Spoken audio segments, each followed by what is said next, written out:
leisure battery on the left, starter battery on the right.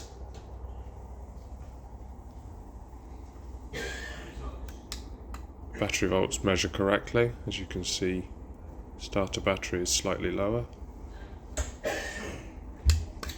Water levels measuring nothing because we have nothing connected.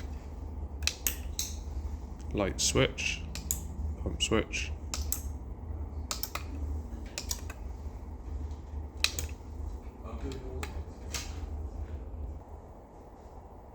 Starter battery voltage now less than 5 volts.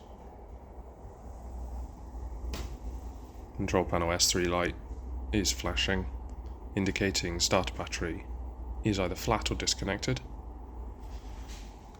If I disconnect the starter battery connection, it continues to flash. In this state, lights and pump will still function.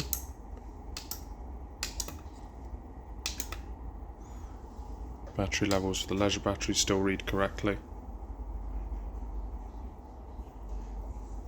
The issue being demonstrated here is a poor connection to a starter battery, or a low starter battery under 5 volts, which means starter battery should be replaced.